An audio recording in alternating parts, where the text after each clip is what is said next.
그러나 제가 지금의 행복을 누리게 된 데에는 인생에 단 하나밖에 없는 은인이 있었기에 가능했습니다. 지금부터 여러분들에게 제 특별한 사연을 시작해 보겠습니다. 부모님의 거듭되는 사업 실패로 점점 가난해졌던 어린 시절. 사실 너무 어려서 잘 기억나지 않습니다. 체감하기엔 너무 어린 나이이기도 했고요. 그러나 딱 한 가지 선명한 기억은 애석하게도 교통사고로 돌아가신 부모님의 죽음입니다. 젊었던 부모님은 사업으로 인한 부도를 막아보시려고 애쓰셨던 것 같습니다. 밤낮 없이 일하시느라 바빴던 모습만 기억납니다. 그리고 그렇게 삶의 무게를 짊어지고 고군분투하시다가 급작스럽게 교통사고를 당하게 되었고 한날 돌아가시게 되었습니다. 너무나 갑자기 일어난 사고였기에 함께 살고 있던 할머니와 전 숨 돌릴 틈도 없이 쫓겨나듯 산동네로 이사를 하게 되었습니다. 이 동네로 이사 왔니? 집이 어디야? 저기 꼭대기쯤이라고 했어요. 너 혼자 이사를 온 거야? 부모님은? 할머니랑 같이 이사 왔어요. 짐이 여기 있는 게 전부니? 할머니는 어디 계셔? 할머니는 짐 챙겨서 들고 올라가신 것 같아요. 여기 있는 짐을 저더러 막고 서 있으라고 하셔서. 그랬구나. 아저씨는 여기 앞에 보이는 마트 주인이야. 내가 짐 옮기는 일 좀 도와줄게. 괜찮니? 할머니더러 짐 맡고 계시라고 하고 이 짐 내가 다 옮겨줄게. 이사할 집으로 앞장서라. 산동네로 이사한 첫날, 마트 아저씨와 첫 대면은 그렇게 시작되었습니다. 할머니와 저만 있다는 사실을 알고 도움을 주신 것 같았죠. 산동네 허름한 집에 도착하자 곰팡이 냄새로 가득했습니다. 부모님과 살던 당시에도 가난해졌던 형편이라 가난한 집안 형편에 대한 큰 충격은 없었지만 부모님의 부재는 평생 씻을 수 없는 상처로 남아 있었습니다. 마트 아저씨는 이삿짐 이동을 다 도와주시곤 곰팡이 제거 청소는 물론 도배까지 도와주셨습니다. 고맙습니다. 우리 형편에 드릴 건 없고 이거라도 받으세요. 아이고 괜찮습니다. 마트에 홍시도 많고 과일이 넘쳐요 할머니. 그저 저의 어머니도 생각나서 제가 돕고 싶어 한 거니까 신경 쓰지 마세요. 이웃끼리 돕고 사는 거죠. 당시 이미 늙으신 할머니는 절 돌보며 키워주시려고 고생이 많으셨습니다. 할머니는 마땅한 일이 없자 집안 형평상 폐지라도 주워가며 돈을 벌게 되셨습니다. 부모님이 돌아가신 슬픔조차 잘 몰랐던 어린 시절, 전 그저 할머니 말씀 잘 듣는 착하고 조용한 손녀였습니다. 그런 저와 할머니의 형편은 산동네에 소문나게 되었고 창피했지만 살아가기에도 힘든 상황이었기에 그저 누군가 도와주면 그 도움마저 절실했습니다. 그리고 누구보다도 가장 많이 도움을 주신 분은 산동네 입구에서 마트를 운영하시던 가게 사장님이셨습니다. 이사한 날부터 물심양면으로 도와주시더니 매번 판매하시는 물건을 그냥 주시는 경우가 많았습니다. 쌀도 공짜로 주시고 매번 생필품 떨어진 걸 여쭤봐 주시면서 도와주시기까지 했죠. 게다가 할머니까지 챙겨주셔서 어리고 소심했던 저 역시 마트 사장님은 은인이라 생각하며 유일하게 잘 따르기도 했습니다. 꼬맹이 이제 집에 가는 거야? 할머니는 요즘 어떠시니? 휴지랑 치약이랑 아직 남아있냐? 네, 아저씨, 아니 사장님 안녕하세요. 지난번에 주신 휴지랑 치약 아직 많이 남아있어요. 그래? 또 떨어지면 언제든지 얘기하렴. 그리고 자, 이거 받아. 할머니 갖다 드려라. 홍시인데 달고 맛있어. 할머니 잡수기 편할 거다. 너도 같이 먹고. 네, 감사합니다. 사장님, 아저씨. 뭐 더 필요한 게 있으면 아저씨한테 와서 꼭 얘기해라. 어려워하지 말고, 알았지? 네. 참, 우리 딸 혜진이가 너보다 언니지? 혜진이한테 숙제도 물어보고 같이 놀면서 사이좋게 지내려. 네, 안 그래도 오늘 언니랑 같이 숙제하고 놀기로 했어요. 그랬어? 잘했네. 마트에서 과자 좀 챙겨줄까? 숙제하면서 혜진이랑 같이 먹으려. 마트 사장님은 제가 길목을 오가며 마주칠 때면 한 번도 그냥 지나치시는 법이 없었습니다. 생필품은 물론이고 가끔 할머니 잡수시라고 과일이나 몸에 좋은 음식까지도 챙겨주셨습니다. 게다가 저보다 한 살 언니인 마트 사장님 딸과도 친하게 지내라며 마치 절 딸처럼 챙겨주셨던 것 같습니다. 가까운 가족도 돕고 살기 어렵던 각박했던 시절에도 남을 그렇게 도와주실 수 있다는 것이 지금도 생각해보면 정말 기적에 가까운 일이었다고 생각합니다. 그렇게 마트 사장님의 호의는 한두 번에 그치지 않았고 마치 후원자처럼 끊임없이 도와주셨죠. 그러던 어느 날 마트 사장님은 할머니가 늘 여기저기 다니시며 폐지를 주워 모으시는 게 힘들어 보였는지 안타까워하셨습니다. 그래서 동네 큰 길 입구에 엄청난 양의 버려진 종이박스를 수거하시는 편이 좋을 것 같다고 말씀을 전하셨다고 합니다. 할머니가 여러 군데 돌아다니시는 것보다 한 곳에서 엄청난 양의 폐지를 줍는 게 일하시기 더 수월하겠다는 생각되셨던 거겠죠. 그런데 할머니는 그날 집으로 돌아오실 수 없게 되었습니다. 할머니는 마트 사장님의 말을 듣고 급한 마음에 황급히 8차선 도로를 건너다가 교통사고를 당하게 되었습니다. 급히 응급실로 이송되었지만 숨을 거두시고 말았습니다. 학교를 마치고 소식을 알게 된 전 병원에서 절 보자마자 붙들고 통곡하시던 마트 사장님 모습을 아직도 잊을 수 없습니다. 내가 너 할머니한테 괜한 이야기를 해서 일이 이렇게 된 것 같구나. 아저씨를 용서해다오. 아저씨가 잘못했다. 할머니가 여기저기 폐지를 주우러 다니시는 게 안타까워서 말씀드렸던 건데 아휴, 세상에 어떻게 이런 일이 일어나니. 아유, 내가 정말 미안하구나. 너에게 하나뿐인 소중한 할머니를. 저도 알아요, 아저씨. 아저씨, 의사 선생님이 아저씨 잘못이 아니라고 하셨어요. 내가 정말 뭐라 할 말이 없구나. 세상에, 너 혼자 두고 할머니까지 떠나시게 하다니. 8살이었던 전 그 사건이 일어나고 며칠 산동네 좁은 집에 혼자 덩그러니 남겨져 있었습니다. 그때 마트 사장님이 찾아와 밥을 챙겨주고 딸처럼 보살펴 주셨죠.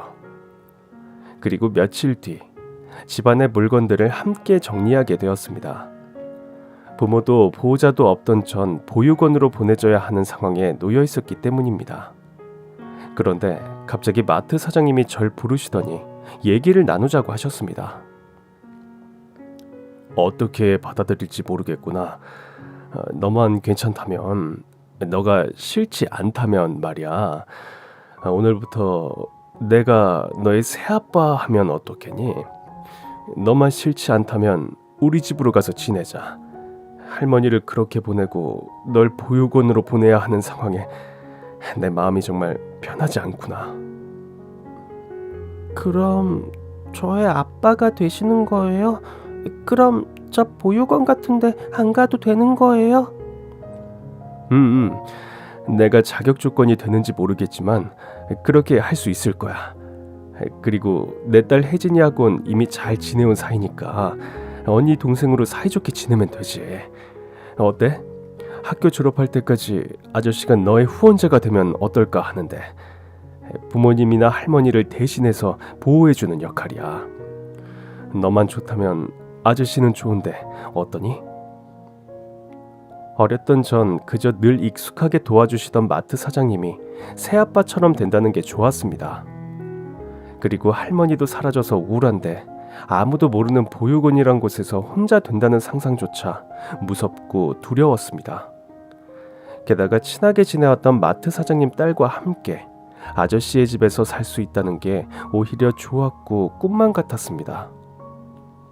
어린 마음에 더 이상 산동네 낡은 집이 아닌 곳을 떠난다는 자체가 너무 좋기도 했고요. 그리고 다음날 전 마트 사장님이 챙겨준 제 짐을 챙겨서 아저씨의 집으로 가게 되었습니다. 2층 집 주택의 대문을 열자 작지만 평화로워 보이는 마당이 보였고 귀여운 강아지 한 마리가 꼬리를 흔들며 반겨주었습니다. 현관문을 열고 들어서자 텔레비전에서나 보던 소파가 놓여진 거실이 보였습니다. 아저씨는 제 짐을 들여놓더니 딸 혜진 언니를 불렀습니다. 혜진아, 어서 나와봐. 너 동생 왔다. 진짜네? 너 오늘부터 여기서 사는 거야? 응, 언니. 아빠, 그럼 얘는 아빠한테 뭐라고 불러?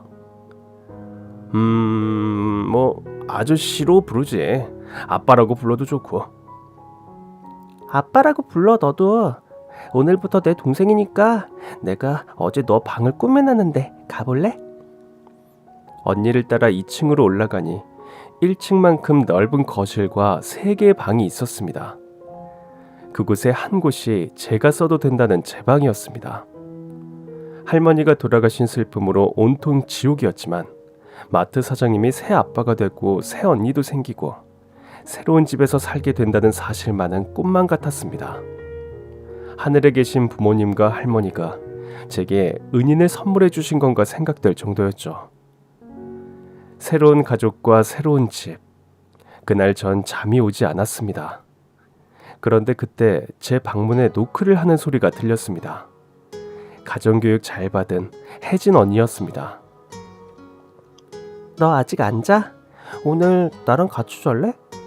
내가 너 보여주려고 내 방에서 책 가져왔는데. 잠이 안 와, 언니. 책? 무슨 책인데? 나 아가일 때 엄마가 읽어주던 책인데 계속 봐도 재미있어. 움직이는 입체적인 책이야. 볼래? 언니는 엄마 안 계신다며. 우리 할머니처럼 하늘나라에 계시다고 했잖아. 응, 하늘나라에서 나랑 아빠를 지켜주고 계셔. 많이 아프셔서 하늘나라에서 쉬고 계시다고 했어. 엄마가 살아계실 때 내가 아기였을 때 많이 보여주고 읽어주셨던 책이야. 책이 움직인다니까. 이것 좀 봐봐.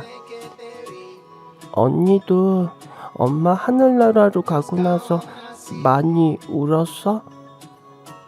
응, 근데 이제 괜찮아. 그리고 엄마 보고 싶을 때 이 책도 보고 사진도 보고 아빠랑 얘기도 하고 그래. 진짜? 어디 봐봐. 우와, 엄마가 읽어주던 책이 움직인다니 신기하네. 그날 밤 혜진 언니는 몇 년 전 암으로 돌아가신 자신의 엄마 이야기를 들려주었습니다. 그리고 언니와 함께 전 난생 처음 움직이는 입체 동화책을 구경하게 되었습니다. 책자를 펼치면 상상하던 동화책 속의 그림들이 입체적으로 만들어져 움직였습니다. 마치 그 동화 속에 제가 들어갈 수 있을 것 같은 상상의 나래가 펼쳐졌죠. 그날 밤 언니와 전 신기한 동화책 속에 파묻혀 첫날 밤의 추억을 만들며 행복한 동화처럼 잠이 들었습니다. 흙수저로 태어나 부모님과 할머니를 모두 10대도 되기도 전에 잃었던 전, 유독 중학생 사춘기가 되면서 더 내성적이고 예민한 성격으로 변해가고 있었습니다. 학교 친구들과는 친한 사이가 거의 없었죠. 그렇다 보니 학교에서 공부하고 친구들과 어울려야 하는 시간이 너무나 곤욕스러웠습니다. 당시 유일한 낙은 집에 돌아와 언니와 아저씨와 함께하는 저녁 시간뿐이었습니다. 너 이거 신고 학교 갔다 온 거야? 그만 버리라니까. 아빠, 얘 좀 봐요. 구멍난 양말 아직도 신고 다녀. 마트에도 양말이 한가득 파는데 왜 구멍난 걸 여태 신고 다녀? 언니 말 들어. 새 양말 많으니까 아끼지 말고 버려도 돼. 구멍 조금밖에 안 났어요. 꿈에 신어도 되는데 아깝게 왜 벌써 버려요. 그리고 학교에서 실내화 신으면 보이지도 않아요, 아저씨. 에이그, 궁상 떨지 말고 그만 좀 버려. 그 구멍은 바느질로 꼬매도 오래 신을 수 있는 게 아니라니까. 어서 양말 좀 벗어봐. 내다 버리게. 알뜰한 습관이 몸에 배어서 그렇지 뭐. 혜진이 너가 이해해줘. 근데 막내딸, 알뜰한 것도 좋지만 그래도 언니 말대로 하렴. 언니가 새 양말도 신겨주고 싶어서 그러는 거야. 자, 우리 예쁘고 착한 딸들 어서 맛있는 저녁 먹자. 아빠, 오늘 무슨 잔칫날이야? 와, 반찬이 왜 이렇게 푸짐해요? 큰딸이랑 작은딸이랑 체력 보충해 주려고 아빠가 만들어봤지. 둘 다 잘 먹고 열심히 공부하라고. 가뜩이나 너무 잘 먹어서 살만 쪄서 큰일인데 뭘요. 잘 먹겠습니다. 잘 먹겠습니다. 감사합니다. 가족이 된 우리는 즐거운 저녁 시간을 함께 했습니다. 별일 아닌 것 같아도 식탁에 나란히 앉아 함께 맛있는 식사를 하는 게 가장 좋았고 행복한 순간들이었습니다. 소소했지만 일상 속에서 서로에게 힘이 되어 주었죠. 전 아저씨와 언니를 만난 이후부터 제 부모님에게서 받지 못한 애정을 그들을 통해 넘치게 받게 되었고 사랑을 베푸는 마음도 배우게 되었습니다. 그런 든든한 새 가족 덕분에 전 고등학교 3학년이 될 때까지 마트 아저씨의 말처럼 부족함 없이 후원을 받았고 사랑과 챙김도 넉넉하게 받았습니다. 고등학교 3학년, 한창 대입을 앞두고 열심히 공부하기 바빴던 어느 날, 평소와 다르지 않게 전 늦은 저녁 시간쯤 집에 도착했습니다. 그런데 마트 사장님이 전과 다른 모습으로 혼자 술을 드시고 계셨습니다. 어두운 부엌에서 혼자 앉아 술을 드시던 아저씨는 저를 보더니 술에 취하신 듯 빙그레 웃으셨습니다. 평소와 다른 모습이어서 걱정이 되었습니다. 우리 막내딸 오셨구나. 밥 먹어야지. 저 도서실에서 공부하다가 컵라면 먹어서 괜찮아요. 근데 아저씨, 왜 혼자 술을 드시고 계세요? 무슨 일 있으세요? 아니 아무 일도 없어. 우리 딸들 잘 커져서 아저씨 기분이 좋네. 별일 아닌 듯 몇 마디 대화를 나누던 아저씨는 오늘 좀 쉬려고 마트도 일찍 닫고 들어오셨다며 방으로 들어가셨습니다. 뭔가 심상치 않아 보였습니다. 2층으로 올라가자 언니 방에 문이 열려 있었습니다. 부랴부랴 언니에게 물었습니다. 언니, 아래층 부엌에서 아저씨 혼자 술을 드시고 계시던데 부엌불도 컴컴한데 말이야. 무슨 일 있으신 거야? 이제 왔어? 저 밥은 먹었어? 응, 대충 컵라면 먹었어. 언니, 아저씨 무슨 일 있으신 거냐고. 넌 걱정할 거 없어. 별일 아닐 거야. 무슨 일인데 나한테만 얘기 안 해주는 거야? 언제는 나도 가족이니까 뭐든지 다 공유하자고 하더니 뭐야. 실은 그게 아빠가 가까운 친구분 보증을 해주신 모양인데 갑자기 며칠 전부터 그 친구분이 연락이 안 된다는 거야. 근데 뭐 곧 연락 오겠지. 빚 보증? 그거 전에 우리 부모님도 그런 일 많았었다고 할머니가 말씀하셨던 것 같은데 잘못되는 거 아니지? 그럴 일 없어. 걱정 마. 아빠가 며칠 더 지켜보다가 잘 처리해 보신다고 했어. 너 알면 나 혼나니까 내가 얘기했다고 하지 마. 알았지? 그런 일이 있고 나서 마트를 내놓게 되고 우리가 함께 살던 꿈만 같던 2층 집도 결국 남의 손에 넘어가게 되었습니다. 빚보증으로 마트 사장님은 결국 쫄딱 망하게 되었습니다. 혜진 언니는 다니던 대학을 그만두고 돈을 벌기 위해 취업을 해야 했고 그 와중에 아저씨는 제가 고등학교라도 잘 마칠 수 있도록 애써주셨습니다. 대학에 합격했던 전 당시 급작스럽게 달라진 형평상 대학을 다닐 수 없었고 결국 돈을 벌기 위해 취업을 했습니다. 아르바이트까지 하면서 사는 게 바쁘니 어릴 적 내성적이고 조용하던 전 점점 사회성 좋은 성격으로 변해가고 있었습니다. 물론 좋은 성격의 영향에는 마트 사장님과 언니의 애정 덕분이기도 했습니다. 그렇게 변화된 생활 속에서 여러 가지로 쉴 새 없던 그때 언니는 제가 일하는 곳에 찾아왔습니다. 내 동생 미안하다. 바쁘지? 우리 형편이 이렇게 돼서 챙겨주지도 못하고 언니 다음 달에 일본 가. 친구가 거기서 가업을 이어받아 가족들과 함께 일하는데 나들어 와서 생활하고 돈 벌라고 기회를 줬어. 그리고 이거 받아. 이게 뭐야 언니? 얼마 안 돼. 한국 직장 다니면서 모은 돈인데 아빠 주려고 했더니 일부는 너 주라고 하시더라. 원룸이라도 구해서 살게 해주라고. 그럼 아저씨는 나만 혼자 원룸에서 잘 살라는 거야? 싫어. 나 이 돈 받을 수 없어. 이제 나도 성인이니까 내가 벌고 보태서 아저씨 언니한테 갚으면서 살래. 지금은 우리가 헤어져야 할 때야. 나도 일본까지 가서 일하고 싶지 않지만 그래야 돈 벌어서 우리가 함께 행복한 때로 돌아가게 만들지. 떼쓰지 말고 이거라도 보태서 독립해. 그리고 꼭 우리 세 가족 다 같이 사는 날이 곧 올 거니까 걱정 말고 각자 노력하며 살자. 아저씨는 어디서 살게 되는 거야? 같이 살면서 서로 돈 벌고 다시 시작하면 되잖아. 그럴 형편이 아니니까 그렇지. 아빠는 고모댁에 당분간 계실 거야. 나도 이제 성인이니 알아서 돈도 벌고 독립해야지. 그렇지만 또 반드시 만날 거니까 너무 낙담하지 말고 어디에서든 연락하면서 건강하게 지내자, 내 동생.